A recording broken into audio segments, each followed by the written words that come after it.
जी अस्सलाम वालेकुम जी। Welcome to my YouTube channel pigeon vlogs with Kamran. दोस्तों आपका भाई उस्ताद कामरान चौधरी लाहौर गढ़ी शो से आपकी खिदमत में हाजिर नई बात के साथ। तो दोस्तों रिक्वेस्ट है, जो दोस्त चैनल पर नए हैं वो चैनल को सब्सक्राइब कर लें, वीडियो को लाइक शेयर करें और बेल आइकन के बटन को प्रेस करें ताकि आने वाली नई वीडियो का नोटिफिकेशन आपको मिल सके। दोस्तों आज हम मौजूद है लाहौर की एक जानी मानी शख्सियत के साथ जिन्होंने बड़ा अरसा कबूतरबाजी की और ज़बरदस्त कबूतर उड़ा कर दिखाए। और अगर हम बात करें वास्ते की, तो उनका वास्ता है उस्ताद शेख सादिक ग्रुप के साथ और उस्ताद नज़र मोहम्मद बादशाह स्टील मिल वाले के वो शागिर्द हैं और बड़ी ईमानदारी के साथ इन्होंने वक्त को निभाया और आज भी उसी पार्टी के साथ उसी ग्रुप के साथ खड़े हुए हैं। तो दोस्तों कहने की बात यह है कि ये हमारे सीनियर उस्ताद हैं, उस्ताद शेख सादिक ग्रुप के, और ज़बरदस्त कबूतरबाजी करके दिखाई है इन्होंने और ज़बरदस्त कबूतर उड़ाए हैं। ये करीब में वास्ता दोस्तों अगर इनकी जगह का बताएं तो ये मुजाहिदाबाद कहलाता है इलाका, रामगढ़ मुजाहिदाबाद। ये मुगलपुरा के करीब, लाहौर मुगलपुरा के करीब ये इलाका है। और यहीं पे एक छत हुआ करती थी शहजाद पप्पू सपाई साहब की, वहाँ से ज़बरदस्त कबूतर उड़ाए, बड़े टेम्परेचर में कबूतर उड़ाए। और छाना भाई हुआ करते थे, क्या नाम है इनका? एहसानुल हक अलमरूफ छाना। तो दोस्तों उनकी छत से भी ज़बरदस्त कबूतर उड़ाए और हमारे उधर इलाके गढ़ी शो में भी उस्ताद जुल्फ़कार जुफ़ा, उनकी छत पर भी इन्होंने अपनी कीमियागरी के जादू जगाए और ज़बरदस्त कबूतरबाजी करके दिखाई और क्लास के कबूतर उड़ा कर दिखाए। तो हमारी पार्टी में ज़बरदस्त कबूतर ये उड़ाते हैं, उस्ताद शेख सादिक ग्रुप का ये हिस्सा है और बड़ा प्यार मोहब्बत उनके साथ कायम रहा इनका। तो आज कैमरे के सामने ये शख्सियत उस्ताद इंतहाब शाह इनका नाम है। और दोस्तों तकरीबन लाहौर की तमाम जो बड़े उस्ताज़ा हैं हमारे, वो इस नाम से भी वाकिफ़ हैं, इस चेहरे से भी वाकिफ़ है। तो आज ये हमारे साथ है। आज हम इनसे उस्ताद शेख सादिक के बारे में, उस्ताद नज़र मोहम्मद बादशाह स्टील मिल वाले के बारे में पूछेंगे और आपको टिप्स भी लेके देंगे कबूतरबाजी के हवाले से कि किस तरह कबूतरबाजी करनी चाहिए आजकल के मौसम के हवाले से और बीमारी के हवाले से भी गपशप करेंगे इनसे और पूछेंगे। तो चलेंगे उस्ताद जी की तरफ। जी अस्सलाम वालेकुम इंतहाब भाई। वालेकुम सलाम। क्या हाल चाल आपका? ठीक ठाक है जी शुक्र है अल्लाह का, आप सुनाएं कैसे हैं? करम रब का जी। तो काफ़ी देर से प्रोग्राम बन रहा था शाह जी कि आपकी तरफ आएँ, फिर वो हमारी मुलाकात भी हुई थी बिलाल भाई की तरफ भी। जी तो फिर आपने हमें टाइम भी दिया, आपने कहा कि मैं 11 बजे के बाद ना शॉप पे ही होता हूँ, तो 8 बजे तक। तो खैर आज मौका मिल ही गया। तो इंतहाब भाई हम बात करेंगे क्योंकि एक वक्त गुजारा है आपने, तकरीबन हम भी छोटे हुआ करते थे जब आप हमारे घर आते थे, तो मैं छोटा ही था, कोई 7-8 साल का था। तो बड़ा वक्त आपने गुजारा और पूरी ईमानदारी के साथ शेख सादिक ग्रुप के साथ, और उतार चढ़ाव देखे आपने गेम में कि शायद वो कोई बातें हमें भी आज तक याद ना हो या पता ना हो जो आपको पता है। तो शेख सादिक, और क्योंकि जब लाला जी हमारे पास आया करते थे अल्लाह बख्शे, वो मुझे कहते थे यार मैंने ना शेख सादिक की मुलाजमत की है। जी जी वो मुझे ये कहा करते थे क्योंकि शेख सादिक साहब ने टाइम गुजारा है उस्ताद नज़र मोहम्मद बादशाह स्टील मिल वाली छत पर। तो वो कहते थे यार मैंने उनकी मुलाजमत की है, मैं छत मालिक नहीं था। बिल्कुल तो सही। आप कैसे देखते हैं, आपने क्या कुछ देखा उन दोनों के दरमियान? उन दोनों के दरमियान से पहले मैं एक बात करनी चाहूँगा जी जी जी कि उस्ताद शेख सादिक और उस्ताद लाला बादशाह एक ऐसे कबूतरबाज थे कि जिन्होंने अपने शागिर्दों को हमेशा ये ताकीद की कि यार आप लोगों ने शौक़ करना है, साफ़ सुथरा शौक़ करना है। ज़िंदगी में ऐसा शौक़ नहीं करना आप लोगों ने कि जिस पे किसी की उठाए कोई उंगली उठाए और ये कहे कि यार ये गंदे लोग हैं। सबसे पहली बात तो ये हो गई जी उसके बाद आपने लाले बादशाह का और शेख साहब का जिक्र करा। जी मुझे एक बड़ी अच्छी तरह बात है, लाल शेख हमेशा लाला बादशाह साहब ये कहते थे जी जी कि मैं जो शेख सादिक साहब है ना, इनका मैं नौकर हूँ, मुलाजिम हूँ। जी इसी तरह से जी और उन्होंने ये करके दिखाया, जी जिसकी एक जिंदा मिसाल ये थी जी कि एक दफ़ा शेख साहब और हम सब लोग इकट्ठे बैठे थे जी कबूतर बाजी वाले दिन शाम के टाइम, जी जब इनके कबूतर बैठ गए। तो शेख साहब अपने तजुर्बे की बिना पे एक बात करते थे, उनके सामने बोलता कोई नहीं था। जी जी क्योंकि उनसे सीनियर कोई हो तो उन्हें सिखाएगा ना बोल के। जी उन्होंने आज तक शेख साहब ने उन्हें कभी कोई बोलता ही नहीं था बाप, बल्कि उनकी सुनते थे और सीखते थे। जी। लाले बादशाह का भाई था छोटा अब्बास। अब्बास, ठीक। शेख साहब बात कर रहे थे तो अब्बास बीच में बोला जी और कहने लगा, शेख साहब ये जो लोग हैं ऐसे वो इस तरह बातें करते हैं, वो इस तरह बातें करते हैं, जी। तो अब हम उन्हें सही समझें कि आप। हम्म शेख साहब ने उसकी तरफ सिर्फ देखा हम्म और देख के लाले बादशाह की तरफ देखा। जी। तो लाले बादशाह ने कहा कि शेख साहब आज के बाद कभी आपको ये छत पे नजर नहीं आएगा। वो उनका छोटा भाई था और वो दो ही भाई रहते थे। इससे ज्यादा ताबेदारी और फर्मा बरदारी कोई क्या करेगा कि वो अपने सके भाई को, वो समझ गए कि शेख साहब को ये बात अच्छी नहीं लगी और उन्होंने अपने भाई को उसी टाइम सब दोस्तों के बीच में कहा कि आज के बाद जब भी कभी शेख साहब घर में हो, छत पर हो, तुमने कभी छत पे नहीं आना, इनके सामने आके खड़े होने की या बैठने की जरूरत नहीं करनी, चलो जाओ नीचे चले जाओ। मैं समझता हूँ कि किसी की इज्जत और एहतराम, उस्तादों का इज्जत और एहतराम करना हमने अपने उस्ताद लाले बादशाह से ही सीखा। इसलिए कि लाला बादशाह वो कबूतरबाज है। देखें, जब इंसान कोई भी कबूतरबाज किसी सीनियर के साथ शौक करता है ना, तो उसे सब कुछ पता लग जाता है कि वो क्या देता है, क्या लेता है, क्या करता है, क्या नहीं करता जी। तो वो अपने आप को ये समझता है कि अब मैं मुकम्मल हो गया हूँ, इसकी मुझे ज़रूरत नहीं है।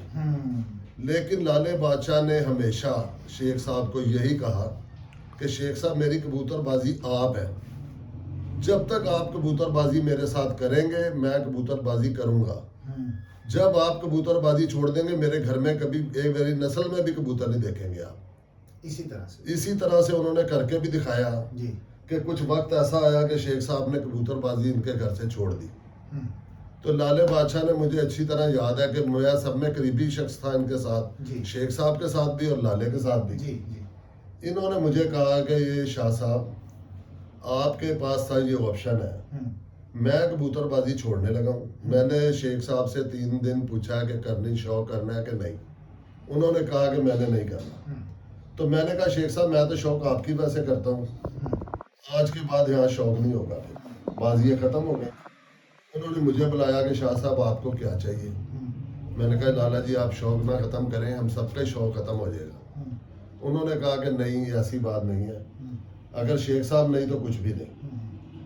ये आपको मैंने बात दोहराई है ना कि जिस शख्स को सब कुछ पता हो वो तो कहेगा हम कर लेंगे। जी जी। लेकिन उन्होंने ये बताया, लोगों को भी बताया कि यार किसी की इज्जत और एहतराम बड़ों भी कैसे करते हैं जी। और ये साबित भी करा कि उन्होंने घर से मुझे बुला के सब, मैंने कहा जी मुझे आप कबूतर दे दें। उनके पास 28 कबूतर थे जी। जो कि उन्होंने मुझे दे दिए। जी जी। एक हमारे मुखालिफ बंदे थे उस्ताद फतू शाह भगवानपुरे के नामी ग्रामी शख्सियत अकबर शाह साहब। अकबर शाह साहब। जी जी। उन्होंने जाल मांगे, उन्होंने जाल उसे दे दिए। जी। और हमारे एक शबीर पप्पू स्कीमों वाली छाती हमारे पार्टी के जी। हमारे उस्ताद भाई थे, जी जी। उन्होंने वो जो बाकी बचे खुड्डे, उन्होंने कहा यार ये खुड्डे और ये ब्रिड वगैरह जो है ना ये आप ले। उन्होंने कहा क्या हुआ? हमने कहा मैं तो शेख साहब की कबूतरबाजी करता था, मुझे अब कबूतरबाजी की जरूरत नहीं है। और आप यकीन माने कि उसके बाद जिस शख्स ने सारी ज़िंदगी कबूतरबाजी की हो, उसने कबूतर छोड़े और 20 साल 25 साल अपने घर में कबूतर नहीं आने दिया। उन्होंने कहा कि शेख साहब ये शौक आपका था जी। और आप ही के साथ था, जी। हम आपके बगैर अधूरे हैं। जी। शेख साहब एक ऐसे कबूतरबाज थे। जी जी। जी। हम उनके साथ बड़े लाहौर के कट्ठों में जाते थे, लाहौर के बड़ी बड़ी जगह पे जाके बैठते थे, जहाँ जाते थे लोग दूसरा कोई बात करता ही नहीं था। जी। क्यों कि वो एक एकेडमी थे कबूतरबाजी की। उन्होंने जिस तरह जी दोस्तों, हम ये बात कर रहे थे उस्ताद शेख मोहम्मद सादिक टोके वाले और उस्ताद नज़र मोहम्मद बादशाह स्टील मिल वाले। क्योंकि दोस्तों ये जो छत जिसका जिक्र शाह जी कर रहे हैं, उस्ताद नज़र मोहम्मद बादशाह स्टील मिल वाली, इसने लाहौर में शौक किया है और तगड़े नामों के साथ शौक किया है, जो आजकल के मोरी उस्ताद बने बैठे हुए हैं भी और रिस्पेक्ट भी हम उनके करते हैं।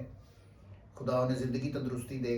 तो दोस्तों उनके साथ शौक किया है और हार जीत गेम का हिस्सा है।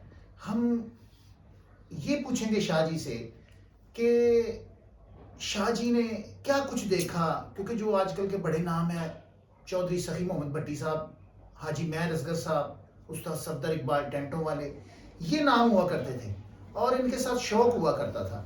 तो तनासुब क्या रहा और शेख साहब ने कैसी कबूतरबाजी उस्ताद नज़र मोहम्मद बादशाह स्टील मिल वाली छत से करके दिखाई।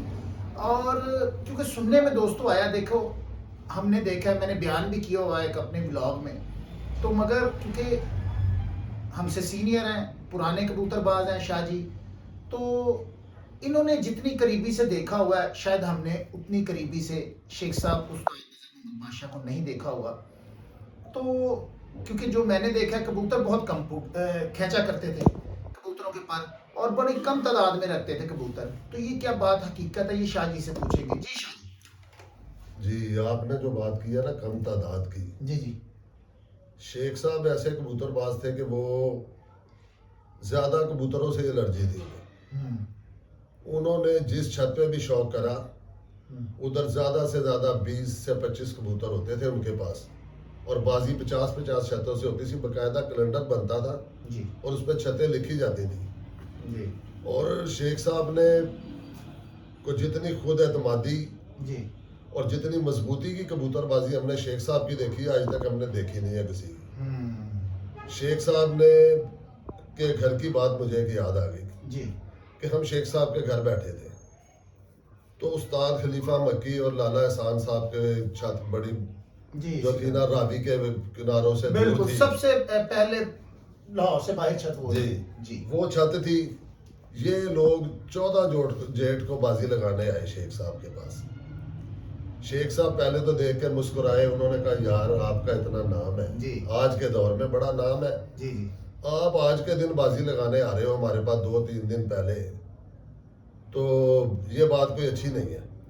हमारे पास तो कबूतर होते हैं 15-20, बाजी वाले दिन 8-9 रह जाते हैं, तो हम तो उसी से शौक करते हैं। जी इन्होंने कहा जी सब इस तरह ही, लाला एहसान साहब बोले कि जी सब इस तरह ही कहते हैं, तो लिहाजा आपके चाहे खुड्डे भरे हो।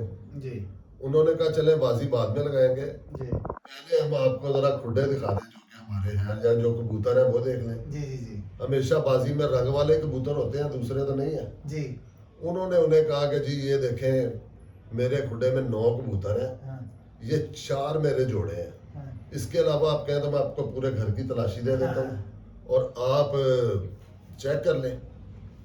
जी यकीन माने कि वो ऊपर ले गए, ऊपर ले जाके इन्हें कबूतर दिखा के नीचे ले आए, कहने लगे मुस्कुरा के कि तुसी बाजी लाते आ गए हो पर मैंने जितोगे नहीं। ये एक ऐसी खुद एतमादी की बात है। कैसी भाई और confidence? और उन्होंने उनसे बाजी लगाई, बाजी लगा के, और उन्होंने वो जेठ में बाजी उनसे जीती। उनसे क्या, उनके घर से तकरीबन कोई 30 छतों से बाजी थी, जी उन्होंने 30 की 30 सब छतों से बाजी जीती। ये हमने यही उधर देखा, यही उस्ताद लाले बादशाह के घर में हमें देखने को मिला कि कबूतर होते थे 15-20-25 ज़्यादा से ज़्यादा। तो इस तरह की कबूतरबाजी कहीं और तो देखने को मिलती नहीं है, ना हम किसी को मानते हैं शेख साहब से आगे, ना कोई उनसे आगे था। शाह जी, उस्ताद चौधरी सखी मोहम्मद भट्टी साहब कबूतरबाजी का एक बड़ा नाम है, तो उस्ताद नज़र मोहम्मद बादशाह स्टील मिल वाली छत से उनके साथ मुकाबले होते रहे हैं, जी, तो कैसे मुकाबले रहे? उस्ताद चौधरी सखी मोहम्मद भट्टी साहब के साथ जो लोग कबूतरबाजी में पुराने कबूतरबाज हैं और शौक को जानते हैं, इनके अगर 5 साल लगे हैं तो कभी 2 साल उस्ताद शेख साहब जीते हैं, 3 साल वो जीत गए, कभी 3 साल ये जीते हैं तो 2 साल वो जीत गए। जिसकी एक मैं जिंदा मिसाल देना चाहता हूँ जी जी आपको। जी जी एक चौधरी साहब की छत पे जो शौक करते थे मिस्त्री दीन साहब, जी लास्ट टाइम उनका एक इंटरव्यू छपा था एक रिसाले में, और उनसे सवाल हुआ कि जी कोई लाहौर शहर में ऐसी छत थी जिससे आप परेशान हो गए, यार मैं सबको जीत जाऊंगा और इससे हार जाऊंगा। उन्होंने यही मिसाल दी थी कि उस्ताद शेख सादक एक ऐसा कबूतरबाज है कि अगर मुझे जीतेगा तो वो जीतेगा और लाहौर में कोई नहीं जीत सकता, और ऐसा ही होता था। उस्ताद चौधरी सखी मोहम्मद भट्टी साहब सबको जीत जाते थे और इनसे हार जाते थे। कभी वो शेख साहब हार जाते थे, कभी वो, ये हार जीत तो ख्याल है गेम का हिस्सा है। दोनों अच्छे खिलाड़ी हैं जिनके साथ एक शौक जिंदा रहा। जी जी जी। और लोगों ने एक मिसाली शौक देखा जी। मेले लगते थे, शेख साहब के भी लोग कबूतर देखने आते थे, इसी तरह चौधरी साहब के भी आते थे। तो ये शौक को बढ़ाया है ना ऐसे लोगों ने। शाह जी, कबूतरबाजी के कोई ऐसे वाकयात सुनाए लाला बादशाह साहब की छत से कि जो अजूबा हो गया हो आपकी नज़र में, आपने कहा भाई यार ये तो आज कोई अनोखा काम हुआ है कि शायद आपने वो ऐसा काम दोबारा ना देखा हो।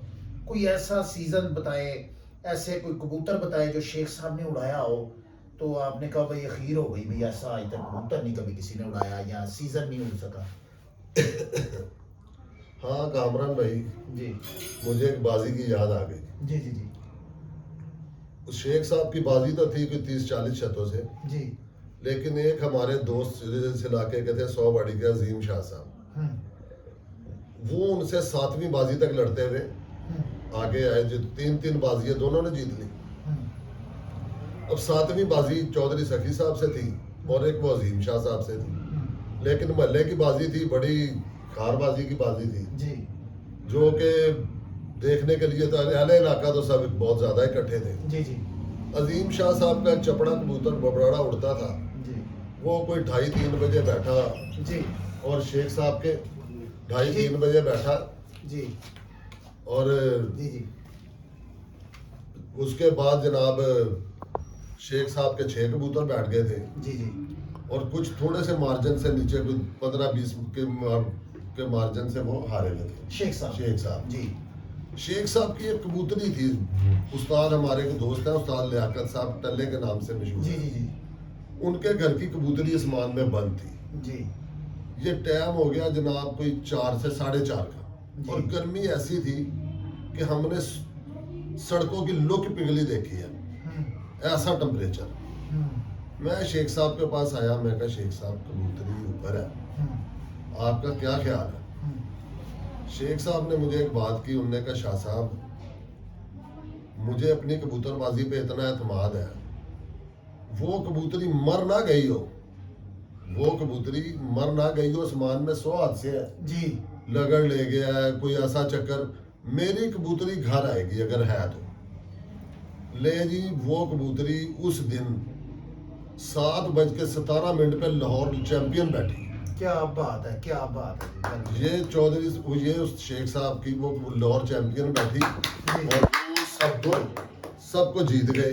क्या बात। इसके अलावा ऐसी बेशुमार कबूतरबाजियां हैं कि शेख साहब का एक दफा कबूतर, टाइम था 1 से 2 बजे का, और टेम्परेचर की कबूतरबाजी होती थी बड़ी गर्मी की। कबूतर आसमान से आया, अड्डे पे बैठने लगा, नहीं बैठा, जाल पे बैठने लगा, नहीं बैठा, नीचे उनके छत के अंदर गिर गया। देखने वाले लोगों ने कहा ये मर गया होगा, किसी ने कहा ये कल ये जनाब 9 नहीं बजाएगा, किसी ने कुछ।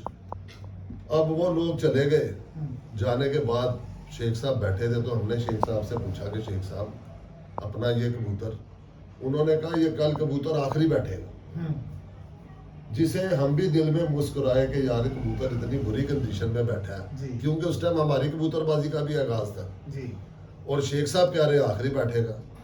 ले जी अगली बाजी वही कबूतर 4:48 पे बैठा। क्या बात है। और जब बैठा लोग परेशान हो गए, वो लोग जो कि 10 बजे के बाद ये कहना शुरू हो गए थे कि वो तो आएगा ही नहीं, वो तो आएगा ही नहीं। हमें शेख साहब ने कहा जो बंदा ये कहता है ना वो नहीं आएगा, इनसे जो तुम ये कहते हैं ना इनसे वो कर लो। जी बिल्कुल। हमने सारी जिंदगी कबूतरबाजी करके उनसे यही सीखा कि हमेशा आखिरी दम तक फाइट करो, कभी अपने आप को ना कबूतर हार जाए लेकिन तुमने शिकस्त नहीं खानी, तुमने मेहनत करनी। क्या बात है शाह जी। अब ये जो एतमाद था उस्ताद शेख मोहम्मद सादिक का कि उसके साथ कोई हादसा ना पेश आ गया हो उस कबूतर के साथ, वो माता थी, तो वो आएगी घर, अब वो क्या वजह, क्योंकि आपने बड़ी करीबी से शेख साहब को देखा और टोटल कबूतरबाजी उनकी जानते हैं आप। तो वो क्या वजह थी जिसकी वजह से शेख साहब ने कहा ये आएगी? क्या दाना पानी अच्छा था या उनकी कोई रेसल ऐसी करवाते थे? तो पीरियड ऐसा था उनका। देखें, जहाँ तक बात दाने पानी की है जी वो मेडिसिन वगैरह तो कभी इस्तेमाल उन्होंने की नहीं थी जी। और उनकी कबूतरबाजी थी मेहनत की। हाँ उन्होंने कबूतरबाजी ये नहीं कि जी जिसे आजकल जैसे मोटा पारा कर लो करके जोर लगवा दिया, एक दिन उड़ गया, आगे से वो बैठा हुआ घर। जी। उनकी कबूतरबाजी ऐसी थी कि शेख साहब का जो कबूतर आज 4 बजे बैठा ना, अगले दिन अगर वो 4 बजे नहीं बैठा तो 3:30 जरूर बैठा, जिससे उन्होंने करके दिखाया कि यार मेहनत की कबूतरबाजी ये होती है और मेहनत से ही वो कबूतर उड़ाते हैं। जी उन्होंने कभी भी मेडिसिन का या किसी ऐसी वैसी चीज़ का सहारा नहीं लिया। जी। आपने वो बात की कि उनकी क्या ऐसी बात थी, मैंने इतना खुद एतमादी और इतना मजबूती और इतना कॉन्फिडेंस आज तक किसी कबूतरबाज में देखा ही नहीं है जी। जो शेख साहब में था। और उन्होंने हमेशा यही चीज़ थी उनकी जो कि उनके आगे लाई और आज तक लोग शेख साहब की मिसालें देते हैं कि अगर कबूतरबाज था तो शेख साहब। क्योंकि लाहौर जैसे शहर में जिस तरह की कबूतरबाजी करके उन्होंने दिखाई, मैं कहता हूँ कि किसी और के लिए नामुमकिन बात है। क्या बात है। अच्छा शाह जी, मैंने एक निजी चैनल पर इंटरव्यू सुना था उस्ताद हाजी मैर असगर साहब का। वो कह रहे थे कि मुझे आज तक कोई जीता ही नहीं, कोई कबूतरबाज लाहौर में। वो कहते मुझे आज तक कोई जीता ही नहीं। चोई सखी से अगर मेरे 5 साल लगे और 3 साल मैंने जीते हैं, अगर कोई मतलब तनासब जीत का उस्ताद हाजी मैर असगर साहब का ही रहा है। तो क्या शेख साहब के साथ भी उनके कंपटीशन होते रहे? तो क्या शेख साहब भी? देखें जी, जितनी का हमारी उम्र है और हमने कबूतरबाजी की है जी हाजी मैर असगर साहब आज तक हमारी तो जिंदगी में तो शेख साहब से नहीं जीते। हो सकता है हमारे से सीनियर है, उम्र में ज्यादा है, वो कभी जीते हो तो हम कह नहीं सकते। नहीं तो शाह जी माशाल्लाह आप भी, मेरे ख्याल में तो हम भी, मेरे ख्याल में आप 60 के करीब तो शायद। जी जी तकरीबन माशाल्लाह। तो एक वक्त गुजर गया जब बड़ी पीक पे कबूतरबाजी थी, जब उस्ताद हाजी मैर असगर साहब भी पीक पर कर रहे थे, तो तब से तो आप देखते आ रहे हैं। तो उससे पहले की क्या कबूतरबाजी क्या कब की होगी? बस ये नहीं ना पता जो आपने अच्छा। सवाल किया। हाँ। हमने अपनी जिंदगी में तो किसी को शेख साहब को जी और भी हमने इंटरव्यू सुने हैं कुछ कबूतरबाजों के जी। कि उनके मरने के बाद आज लोग कहते हैं हमने शेख साहब को जीता। जिंदगी में तो हमने जीते नहीं देखा, क्योंकि 40-40 जी 50-50 शतों के साथ जी बाजी कैलेंडर होता था उनका जी जी और वो सबको जीत लेते थे। उन्हें जी। और कभी कोई जीता भी था तो मैंने बताया जैसे चौधरी सकी साहब है या काला डेंटर था चिड़ियाघर की बैक साइड पे, वो कभी जीता हमने देखा। जी जी जी नहीं तो अक्सरियत को वो जीते रहे। जी और समझ नहीं आती वो कौन से लोग हैं जो उनसे जीतने की दावेदारी करते हैं। जी मुझे ये हाल ही की कोई 8-10 साल पुरानी एक बात याद आ गई जी। कि लाले बादशाह ने और हमने मिलके एक छत बनाई भगवानपुरे में। अच्छा हमारे दोस्त थे हाजी नसीर साहब, जी वो कसाई थे, बड़े गोश्त की दुकान थी उनकी। जी तो उनके घर हम कबूतर उन्होंने वैसे ही रखे हैं। जी। तो हमारा आना जाना हो गया तो वो कहने लगे जी हमारा दिल करता है कि हम बाजी उड़ाएं। अच्छा हमने कहा जी आप ये बाजी तो उड़ती है कबूतरों से, अच्छा जी। आप कबूतर गिजाएं, कबूतर बनाएं, चले देखा जाएगा जब बाजी होगी। तो उनकी बाजी किसी तरीके से लग गई हाजी मैर असगर साहब से। अच्छा जी। हाजी मैर असगर साहब को लाले बादशाह ने और राजी शेख सादिक साहब जी। ने वहां से चौका मारा, जो कि ये कबूतरबाजी में अफसर था, लेकिन उन्होंने वहां से हराया जी और बताया कि मेहनत करके छत बड़ी या छोटी नहीं जी। होती, कबूतरबाज होता है, टेक्निक होती है कि जो इंसान को आगे लेके जाती है। और उन्होंने वहां से जीता ही नहीं। इससे पूरा भगवानपुरा जानता है, पूरा लाहौर जानता है। कोई मैं ऐसी बात नहीं कर रहा कि किसी का दिल दुखे। जी जी। तो ये इस तरह की बातें तो होती आ रही हैं। और कबूतरबाजी में बात फिर वही आ गई कि शेख साहब की कबूतरबाजी को आज तक कुछ साबित करे कि बेईमानी, गलत बयानी और कोई ऐसा काम हो। उन्होंने अपने शागिर्दों को हमेशा यही बताया कि शौक में ईमानदारी और शौक अच्छा हो। हम तो ये कोशिश शाह करते जी हैं। हमारे देखने वाले व्यूवर्स को कोई ऐसी टिप दे, बेसिक कबूतरबाजी की बेसिक बताएं, क्योंकि आजकल 90% मैं भी दोस्तों से बात करता रहता हूँ, उनको बताता रहता हूँ कि यार कबूतरबाजी जो है ना बाद की है, ये दाने पानी की बात की है। सबसे पहले आपने कबूतर को बनाना है। अब बनाने में वो क्या, वो कुछ दोस्त आजकल देखे वो हफरा तफरी का आलम है, लोग शॉर्टकट देखते हुए कहते हैं यार दाना पानी मिल जाए, दाना पानी मिल जाए। तो जब तक शाहजी हमारा ख्याल है जब तक कबूतर उस मुताबिक बना नहीं होगा तो वो दाना पानी भी नहीं उठाएगा। तो वो कोई खास एक पॉइंट हमारे दोस्तों को बताए तो ताकि रहनुमाई हासिल हो हमारे दोस्तों को। दोस्तों, जो कामरान भाई ने सवाल करा उसका जवाब ये है जो मेरी अकल के मुताबिक है जी कि जब तक कोई भी प्लेयर, जी कोई भी खिलाड़ी, कोई किसी किस्म का बंदा हम्म, जब तक ग्राउंड का लेना पूरा होगा, हम्म, उसके अंदर उसकी हार्ड वर्किंग नहीं होगी, वो जीत नहीं सकता। इसी तरह तुम्हारा आपके पास दाना पानी दुनिया का कोई भी है, जी अगर दाना पानी बहुत अच्छा है, आप खुडे से कबूतर निकालें और उसे बाजी में डाल देंगे, ये बाजी में उड़ेगा, वो मैं कहता हूँ उड़ेगा तो ज़रूर, लेकिन मिलेगा किसी के घर से। अगर मेहनत करके टेक्निक के हिसाब से उसे बना के मैंने डजा है, डजे की और कबूतरबाजी है, 7 बाजियों की और कबूतरबाजी है, जी उन्हें आप ये बताना होगा कि उसके हिसाब से उसे बनाना होगा, वही दाना पानी आगे चलेगा। बेसिकली इंसान की मेहनत है, जी अच्छे लोग अच्छी टीम में बैठेगा तो उसे पता लगेगा अच्छी चीज़ों का। और हम लोगों की खुशकिस्मती है कि हम इन लोगों के साथ रहे हैं, तो इसके अंदर हम आज चलो हमें भी लोग कुछ थोड़ा बहुत। शाह जी कुछ दोस्त कहते हैं शेख साहब ना कबूतरों के ऊपर जुल्म बड़ा करते थे, उनकी पिटाई बड़ी करते थे। क्या शेख साहब ठीक करते थे? नहीं, जो लोग ये कहते हैं ना, जी वो लोग एयर कंडीशन और पंखों में बैठने के आदी थे। जी अगर शेख साहब कबूतरबाज से उसकी आजमाइश करते थे ना, तो मैंने देखा है कि लाला जी की छत पे खुडे और विड के बाद एक चरपाई की जगह होती थी जिसके ऊपर सिर्फ शेख साहब बैठे होते थे। जी और जब तक कबूतर उड़ा के बैठते नहीं थे ना, जब तक कबूतर वो उतरते नहीं थे नीचे, जी ना पंखा ना लेना ना देना। जो इंसान अपने आप पे इतना तशद्दुद कर रहा है तो वो कबूतर को भी तो अपने जैसा बनाना चाहता है ना, कि मेरे कबूतर में कोई कोताही ना हो। अगर वो आसमान में बंद है, अगर वो किधर भी है, उन्हें ये पता है ज़रूर है कि वो घर आएगा। 10-10 दफ़ा कबूतर आके आसमान से वापस गए हैं, नीचे आके गए हैं, और वो हंसते थे कि लो जी, उन्हें पता था कि ये मेरी मेहनत है। नहीं तो आजकल किसी कबूतरबाज का एक दफ़ा आके वापस चला जाए, वो कहता है यार अब मुश्किल हो गया, दुआ करो बैठ जाए। और वो चाहे 10 दफ़ा भी उनका कबूतर आता था, वो हंसते थे और कहते थे कि लोगों को एक अच्छा शौक देखने को मिला। और मैं समझता हूँ मेहनत सब में पहले है, उसके बाद कोई चीज़ दूसरी तीसरी लगा ले आप। शाह जी कितनी फिरते चाहिए कबूतर को? जेट की हम बात करें तो बाजी तक आने में कि बेहतर तरीके से बनकर आ जाए तो कितनी फिरते दरकार होती हैं? देखें जी, इसके अंदर जो कबूतरबाजी है ना जेठ की, जी इसमें वसाख का 1 महीना कबूतरबाजी है। इस 1 महीने में आपको कबूतर को आपने मेंटेन करना है। आपकी सोच कैसी है, आप किस तरह बनाना चाहते हैं, आपका दाना पानी क्या है, उसे अब 1 महीना तो ये हो गया। जो 15 दिन होते हैं ना जेठ के आगे, जी उसमें सिर्फ कबूतर को फ्रेश करके अच्छे तरीके से बाजी में लाना होता है। मेरे मुताबिक एक महीना काफ़ी है एक अच्छे कबूतर को ट्रेन करने के लिए। तो शाह जी मैंने देखा भी है, आप भी चमड़ी उतार देते थे कबूतर की।